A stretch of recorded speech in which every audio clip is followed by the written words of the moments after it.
ശ്രീകൃഷ്ണപുരം വലമ്പിലിമംഗലത്തെ പുലിഭീതി. പുലിയോട് സാദൃശ്യമുള്ള ജീവിയെ കണ്ടതായാണ് നാട്ടുകാർ പറയുന്നത്. വനം വകുപ്പ് അധികൃതർ പരിശോധന നടത്തി. കാൽപ്പാടുകളൊന്നും കണ്ടെത്താൻ സാധിച്ചിട്ടില്ല. കൃത്യസമയം പറയുകയാണെങ്കിൽ ഒരു 9:50, 10 മണി. 10 മണിക്ക് മീറ്റിംഗ് ഉണ്ട്. അതുകൊണ്ട് ഞാൻ വിളിക്കുന്നത്. അപ്പോൾ ഞാൻ അതിന് പോകാൻ വേണ്ടി ഞാൻ വിളിക്കുകയാണ്. അപ്പോഴാണ് കുട്ടിയോട് പറഞ്ഞത്. എൻ്റെ വീടിൻ്റെ പിന്നെ കൂടെ അങ്ങനെ വന്ന് പിന്നെ നേരെ ഈ അങ്ങനെ വളരെ ഒരു കാട് പിടിച്ച തൊടിയുണ്ട്. ആ തൊടിക്ക് അത് കയറി ഇവർ കണ്ടു. അപ്പോൾ ഈ സാധനം അങ്ങനെ സൗണ്ട് ഇപ്പോൾ കുട്ടിയെ വിളിച്ചിട്ട് ഫോണെടുക്കാൻ പറഞ്ഞിട്ട് നോക്കിയപ്പോൾ ഈ സാധനം തിരിഞ്ഞു നോക്കി. നടന്നിട്ടാണ് സാധനം പോകണം. തിരിഞ്ഞു നോക്കിയിട്ട് അവൻ അങ്ങനെയാണ് കയറി പോവുകയും ചെയ്തു.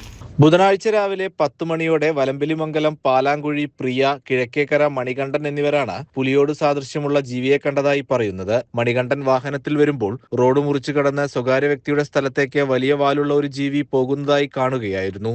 ഞാൻ ചന്തപുരയിൽ നിന്ന് വലമ്പിയാണ്ടി വന്നുകൊണ്ടിരിക്കുമ്പോൾ വണ്ടിയുടെ നേരെ മുന്നിൽ 10 മീറ്റർ അപ്പുറത്ത് എന്തോന്ന് ക്രോസ് പോലെ പെട്ടെന്ന് തോന്നി. നല്ല ശ്രദ്ധിച്ച് നോക്കിയപ്പോൾ പൂച്ചെന്ന് വിചാരിച്ചാൽ ആദ്യം. പക്ഷെ ഒന്നുകൂടി ഹൈറ്റ് ഉണ്ട്, കളർ വ്യത്യാസമുണ്ട്, മഞ്ഞ കളറുണ്ട്, വാല് കുറച്ച് നീളധികം ഉണ്ട്, നടത്തം ഒന്ന് വിട്ടുവിട്ടിട്ടാണ്. അപ്പോൾ എന്തോ ഒരു ഡൗട്ട് ഉണ്ട്. ഞാൻ അർജന്റായിട്ട് പോയത് കാരണം അത്ര ശ്രദ്ധിച്ചില്ല. പാലാങ്കുഴി പ്രിയ വീടിന് പിറകുവശത്താണ് ഒരു ജീവിയെ കണ്ടത്. ഉടൻ ഫോണിൽ ഫോട്ടോ എടുക്കാൻ ശ്രമിച്ചെങ്കിലും കഴിഞ്ഞില്ല. ഒരു മഞ്ഞയും തവിട്ടൊക്കെ പാടുന്ന പുള്ളിയൊക്കെ ഉള്ളൊരു സാധനമാണ് നടന്നു പോയത് പറഞ്ഞു. അപ്പോൾ ഇവരുടെ സൗണ്ട് കേട്ടപ്പോൾ ഇവർ ഈ സാധനം തിരിഞ്ഞു നോക്കിയിട്ട് ഇവർ മൊബൈൽ എടുക്കാൻ കുട്ടി ഓടിയപ്പോഴേക്ക് സാധനം അവിടെ നിന്ന് പാസ് ചെയ്തിട്ട് നേരത്തെ മണികണ്ഠൻ പറഞ്ഞ ആ സ്പോട്ടിലേക്കാണ് അത് പോയത്. അപ്പോൾ അതിൻ്റെ ഭാഗമായിട്ട് ഗ്രൂപ്പിൽ കണ്ടിട്ട് മണികണ്ഠൻ നമ്മളെ വിളിച്ചപ്പോൾ പറഞ്ഞത് എവിടുന്ന നീ കണ്ടു വെച്ചപ്പോൾ ഈ വന്ന വഴിക്ക് തന്നെയാണ് ആ റൂട്ട് കണ്ടിട്ടുള്ളത്. വെച്ചാൽ അവർ കണ്ടത് ഏകദേശം ഒരു 10 മണി 10:15 ഉള്ളിലാണ്. മണികണ്ഠൻ കണ്ടിരിക്കുന്നത് ഏകദേശം ഒരു 10:30 to 11 ഉള്ളിലാണ് മണികണ്ഠൻ കണ്ടിരിക്കുന്നത്. തുടർന്ന് വനം വകുപ്പിൽ വിവരമറിയിക്കുകയായിരുന്നു. Thiruvazhiyode forest section beat forest officer K Prabhath, V Vineetha എന്നിവരടങ്ങുന്ന സംഘം നാട്ടുകാരുടെ സഹായത്താൽ പരിശോധന നടത്തിയെങ്കിലും കാൽപ്പാടുകളോ മറ്റോ കണ്ടെത്താൻ സാധിച്ചിട്ടില്ല. എങ്കിലും വനം വകുപ്പിനോട് രാത്രികാല പരിശോധന ആവശ്യപ്പെട്ടതായും നാട്ടുകാർ ജാഗ്രത പാലിക്കണമെന്നും വാർഡ് മെമ്പർ മണികണ്ഠൻ പാലാങ്കുഴി പറഞ്ഞു.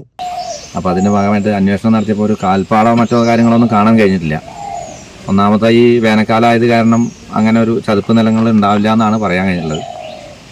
അപ്പോൾ ഇനി ഏതെങ്കിലും തരത്തിൽ കാണുകയാണെങ്കിൽ അവരോട് വിളിക്കാൻ പറഞ്ഞിട്ടുണ്ട്. ജനങ്ങൾ വലിയൊരു ഭീതിയിലാണ് ഇപ്പോൾ ഉള്ളത്. ഇപ്പോൾ പുലി കണ്ടു എന്ന് പറഞ്ഞാൽ ഇപ്പോൾ കണ്ട ആളുകൾ പറഞ്ഞതെന്ന് വെച്ചാൽ ഒരു വയറൊക്കെ കൂട്ടിയിട്ട് കുറച്ച് ശോഷിച്ചിട്ടുള്ള സാധനമാണ് കണ്ടതെന്നാണ് പറഞ്ഞത്. അപ്പോൾ എന്തായാലും നമ്മൾ നാട്ടുകാരൊന്ന് ജാഗ്രതയായിരിക്കുക. ഫോറസ്റ്റുകാരോടും അത് പറഞ്ഞിട്ടുണ്ട്. നൈറ്റ് പെട്രോളിംഗ് ഉണ്ടാവണമെന്ന് പറഞ്ഞിട്ടുണ്ട്. ശ്രീകൃഷ്ണപുരം പോലീസ് സ്റ്റേഷനിലെ ASI Sajeev, ASI Pramod, special branch ASI Muhammad Rafeeq, CPO Sudheesh എന്നിവരും പരിശോധന നടത്തി. കാട്ടുപൂച്ചയായിരിക്കാനാണ് സാധ്യതയെന്നാണ് പോലീസിന്റെ നിഗമനം. CCN കടമ്പഴിപ്പുറം.